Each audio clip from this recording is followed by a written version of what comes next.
हाय learners, कैसे हैं आप लोग। मैं हूं आपका friend Samarth Pandey. You can see my information in the slide and I will be taking Indian polity. You can follow me on my Instagram. So बात करते हैं राइट टू इक्वलिटी। जैसा कि मैंने आपको बताया था कि I will be taking every fundamental right in deep. So आपको पता है कि right to equality is mentioned in constitution of India under article 14 to article 18। So पहले बात करते हैं आर्टिकल 14 की। आर्टिकल 14 कहता है that state shall not deny to any person two things. First is the equality before law, and second is the equal protection of law. So, what are these things?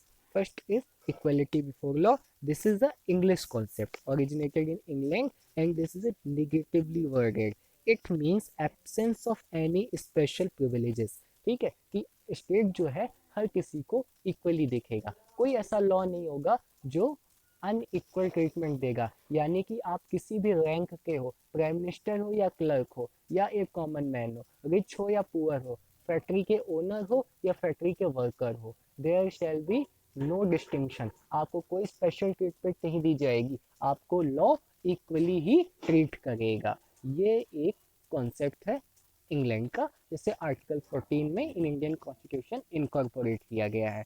Next is equal protection of law. This is an American concept. It is positively worded. ये कहता है कि कोई भी ऐसा law बनाओ, ऐसे laws बनाओ जो कि इक्वलिटी प्रोफाउंड कर सके, इक्वलिटी अफोर्ड करा सके लोगों को। But it does not mean कि कोई भी कंडीशन हो, कोई भी सर्कमस्टांसेस हो, डिफरेंट हो, बट आप इक्वलिटी प्रैक्टिस करें। आगे इसको एक्सप्लेन करने से पहले आपको एक फोटो दिखाता हूँ। सी, यहाँ पे एक गवर्नमेंट के एक्शन को जज करो आप कि ये तीन लोग खड़े हुए हैं, एक बहुत टॉल है और एक बहुत छोटा है और एक की बीच की हाइट है। अगर जनरल टर्म में गवर्नमेंट इक्वलिटी प्रैक्टिस करती है तो वो तीनों को एक एक स्टूल दे देती है। तो क्या रियल में इक्वलिटी प्रैक्टिस हुई? क्या रियल में वेलफेयर हुआ? क्या रियल में इक्वल प्रोटेक्शन सबको मिली? क्या रियल में सबने मैच देखा? नहीं, ऐसा नहीं हुआ। But on the second side reasonable classification किया गया, जस्टिफिकेशन दिया गया टू डू डिस्क्रिमिनेशन। छोटे वाले को डबल स्टूल दिए गए, बीच वाले को सिंगल स्टूल दिया गया और टॉल वाले को तो ज़रूरत ही नहीं थी। अब देखिए कि रियल में इक्वलिटी आई। हाँ आई। तो यही इक्वल प्रोटेक्शन ऑफ लॉ कहता है कि आप सिचुएशनल वेरिएशंस कर सकते हैं। आपको ये पास लग्जरी है कि आप डिस्क्रिमिनेशन करें, बट ये जो डिस्क्रिमिनेशन होना चाहिए ये पॉजिटिव होना चाहिए। इसके पीछे इंटेलिजिबल डिफरेंशिया होना चाहिए, रैशनल क्लासिफिकेशन होना चाहिए, जस्टिफाइड होना चाहिए। तो समझ आया इक्वल प्रोटेक्शन ऑफ लॉ क्या होता है। इसको अगर बहुत जनरल देखा जाए तो it guarantees equality among equals. यानी जो लोग पहले से इक्वल हैं उन्हें ही इक्वली ट्रीट करो, जो लोग अनइक्वल हैं, जो लोग पीछे हैं, उनको पहले इक्वल लाओ, उनका स्टैचर अप करो और अब उनके साथ इक्वालिटी को आप प्रैक्टिस करिए। बार बार लॉ वर्ड बहुत आ रहा है, so much focus on law, law is supreme, equal protection of law, equality before law. So ये लॉ क्या है? तो इंडिया में रूल ऑफ लॉ का कॉन्सेप्ट अप्लाइड होता है, जो कि एक इंग्लिश कॉन्सेप्ट है और जिसका मतलब है लॉ इज सुप्रीम। और इसे ही अंडर आर्टिकल 14 हमने क्या किया है, अप्लाई कर रखा है। इसके तीन प्रिंसिपल हैं। पहला प्रिंसिपल है कि किसी भी पर्सन को बिना लॉ के वायलेशन के आप पनिश नहीं करोगे, और उसका जो ये एक्ट है it should be established in the ordinary court of law. Second principle is law apply to all without distinction. हर किसी पे लॉ इक्वली अप्लाई होता है, किसी के साथ कोई भेदभाव नहीं होता है, सब किसी को भी कोई स्पेशल प्रिविलेज नहीं दिया जाता है, चाहे आप प्राइम मिनिस्टर हो, चाहे आप एक कॉमन पर्सन हो या कोई ऑफिसर हो। नेक्स्ट इज हमने इसको थोड़ा सा चेंज किया हुआ। In America, sorry, in UK it is law supreme, parliament action is supreme, but in our India constitution is supreme. और जो पार्लियामेंट लॉ बनाए वो सुप्रीम तो है, but it should be in line with the constitution. अगर वो constitution के साथ कन्फ्रंटेशन करेगा तो वो कॉन्स्टिट्यूशनली इलीगल होगा, उसे स्टेप डाउन होना पड़ेगा। सो नेक्स्ट आर्टिकल की बात करते हैं। Next article is article 15। इसका क्लॉज 1 कहता है ये स्टेट को मना करता है to do discrimination against the citizen on grounds of religion, race, caste, sex, place of birth और any of them alone. In basis पर, इन ग्राउंड्स पर स्टेट आपके साथ डिस्क्रिमिनेशन नहीं कर सकता है। 15 क्लॉज 2 कहता है कि स्टेट को भी और इंडिविजुअल को भी कि किसी भी पर्सन के साथ ये grounds religion, race, caste, sex, place of birth के बेसिस पर आप किसी पब्लिक प्लेस के एक्सेस में डिस्क्रिमिनेट नहीं कर सकते हैं। Okay, next clause is article 15 clause 3, it is a exception to article 15 clause 1। ये कहता है कि स्टेट जो है वुमेन और चाइल्ड वेलफेयर के लिए, चिल्ड्रन वेलफेयर के लिए certain reasonable classification, positive discrimination कर सकता है। 15 क्लॉज 4 जो है ये फर्स्ट अमेंडमेंट एक्ट 1951 में ऐड किया गया और इसने ये कहा कि socially and educationally backward classes और एससीज एंड एसटीज के लिए, scheduled caste and scheduled tribes के लिए स्टेट स्पेशल प्रोविजन बना सकता है, रीजनेबल क्लासिफिकेशन, पॉजिटिव डिस्क्रिमिनेशन कर सकता है। Next clause is article 15 clause 5, it added by 93rd Amendment Act 2005 and it says कि जो स्टेट है वो एजुकेशनल इंस्टीट्यूट्स में, चाहे वो प्राइवेट भी क्यों ना हो, उनमें educationally and socially backward classes के लिए रिजर्वेशन या उनके एडमिशन प्रोसीजर्स में कुछ चेंजेस, स्पेशल प्रोविजंस कर सकता है, एक्सेप्ट माइनॉरिटी एजुकेशनल इंस्टीट्यूट। ये क्यों, ये मैं आपको आगे आने वाले आर्टिकल्स में बताऊंगा। नेक्स्ट इज 15 क्लॉज 6, ये 103rd अमेंडमेंट एक्ट 2019 के द्वारा जोड़ा गया और इसमें ये कहा गया कि स्टेट इकोनॉमिक वीकर सेक्शन के लिए भी एडमिशंस में स्पेशल प्रोविजंस कर सकती है, रिजर्वेशन कर सकती है।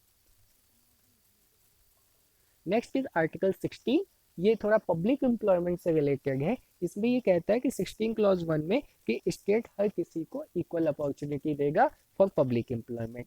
16 क्लॉज 2 इसी का कॉम्प्लीमेंट्री है, ये स्टेट को मना करता है to discriminate in giving the public employment on the basis of religion, race, caste, sex, place of birth, descent and residence.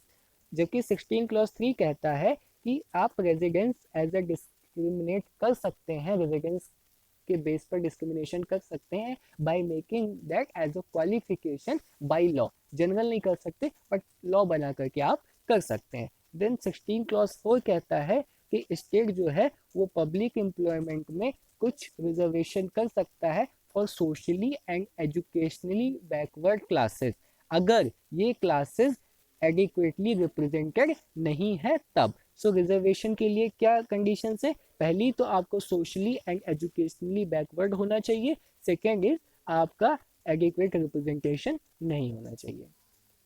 अगर रिजर्वेशन इन प्रमोशन देखा जाए तो Indira Sawhney versus union of India case 1992 में सुप्रीम कोर्ट ने कुछ चीजें कही। पहला तो उन्होंने ओबीसी रिजर्वेशन को अपहेल्ड किया, करीबी लेयर अप्लाई करने के डायरेक्शन दी, ये भी कहा कि इन जनरल कंडीशन रिजर्वेशन 50% से ज़्यादा नहीं हो सकता है। देन इन्होंने ये कहा कि प्रमोशन में आप रिजर्वेशन नहीं दे सकते हैं, रिजर्वेशन केवल एंट्री स्टेज में होगा, प्रमोशन में नहीं होगा। हालांकि इस पर पार्लियामेंट ने रिएक्ट किया और इस जजमेंट को बाईपास किया बाय 77th अमेंडमेंट एक्ट 1995। इसमें इन्होंने आर्टिकल 16 क्लॉज 4A जोड़ा और इन्होंने इसमें reservation in promotion for SC ST का प्रोविजन ऐड कर दिया। आर्टिकल 16 क्लॉज 5 कहता है कि रिलीजन जो है वो भी एक क्वालिफिकेशन हो सकती है in certain area of public employment. For example जो पब्लिक ऑफिसेज होते हैं उसमें जो रिलीजियस प्लेसेस होते हैं लाइक मस्जिद, temple, church, gurdwara, like NDA national defence academy में, तो वहाँ पे ये रिलीजियस क्वालिफिकेशन हो सकती है। देन 16 क्लॉज 6 कहता है फिर से 103rd अमेंडमेंट एक्ट 2019 कि आप इकोनॉमिक वीकर सेक्शन के लिए भी पब्लिक एम्प्लॉयमेंट में कुछ सीट्स रिजर्व कर सकते हैं। देन सुप्रीम कोर्ट ने रिजर्वेशन पॉलिसी पे 2006 में कहा कि आपको रिजर्वेशन देना है तो आपके लिए 5 कैटेगरीज होनी, 5 क्राइटेरिया हैं। पहला तो सोशली एंड एजुकेशनली बैकवर्ड होनी चाहिए वो क्लास, फिर है उसका एडिक्वेट रिप्रेजेंटेशन नहीं होना चाहिए और एडमिनिस्ट्रेशन की एफिशिएंसी मेंटेन करनी है while giving the reservation, creamy layer apply करना है for OBC reservation and then आपका रिजर्वेशन टोटल सीट्स के 50% से ज़्यादा नहीं होना चाहिए। नेक्स्ट इज आर्टिकल 17, बहुत इंपॉर्टेंट आर्टिकल है बिकॉज पूरे कॉन्स्टिट्यूशन में केवल ये आर्टिकल है जो एब्सोल्यूट है, जिसपे कोई रीजनेबल रिस्ट्रिक्शन नहीं है। No if no but, it is absolute. और ये है एबोल्यूशन ऑफ अनटचेबिलिटी। आप अनटचेबिलिटी प्रैक्टिस नहीं कर सकते किसी भी कंडीशन में। सो अनटचेबिलिटी है क्या? तो पार्लियामेंट और कॉन्स्टिट्यूशन तो इस पे साइलेंट है, बट जुडिशरी ने इस पे अपनी इंटरप्रिटेशन दी है। क्या कहा है कि person solely on the basis of his birth is looked down upon and discriminated only, कि कोई भी व्यक्ति अपने केवल और केवल जन्म के अधिकार पर उसके साथ भेदभाव किया जाता है, उसे नीचा दिखाया जाता है। ये क्या है? अनटचेबिलिटी। अनटचेबिलिटी ऑफेंसेस एक्ट 1955, इसके तहत आपको पनिशमेंट दी जाती थी। इसे हमने और स्ट्रेंथन किया है और इसे हम नाम दे दिया गया है civil right protection act. Next is article 18। Article 18 state को प्रोहिबिट करता है टू कन्फर एनी टाइटल। आप किसी को कोई टाइटल नहीं दे सकते except military act academic distinction, जैसे परमवीर चक्र हुआ, या जो पीएचडी कर लेते हैं उन्हें डॉक्टर की टाइटल मिलती है, तो ये इनको छोड़ करके। Then national awards are not title, they are just decoration. Like आप पद्मश्री जो अवार्ड मिलता है उसे आप अपने नेम के आगे या पीछे एज अ प्रीफिक्स और सफिक्स नहीं यूज कर सकते हैं, सेट बाय सुप्रीम कोर्ट। अगर आप ऐसा करते हैं तो आपका पद्मश्री वापस भी लिया जा सकता है। ठीक है, तो नेशनल अवार्ड्स केवल डेकोरेशन है, वो टाइटल नहीं है, और उनको एज अ प्रीफिक्स और सफिक्स यूज नहीं किया जा सकता। एंड नेशनल अवार्ड अनइक्वलिटी भी प्रमोट नहीं करते, क्योंकि इक्वलिटी किसी की मेरिट को रिकॉग्नाइज करने से नहीं रोकता है। ओके, 18 बहुत जनरल सा फैक्ट है, आपको पता होना चाहिए that citizen can not accept any title from foreign country. 18 clause 3, foreigners holding office of profit can't accept title without the consent of president. बहुत बेसिक सी चीज़ है, देख लीजिए आप लोग। आशा करता हूँ वीडियो आपको पसंद आया होगा। आगे के आर्टिकल्स हम आने वाले वीडियो में देखेंगे। प्लीज़ लाइक करिए, कमेंट करिए, शेयर करिए, अपने फ्रेंड्स के साथ सब्सक्राइब भी कीजिए। मैं नहीं जानता कैसे सब्सक्राइब करोगे, बटन को तोड़ दो बट सब्सक्राइब करो। Thank you so much.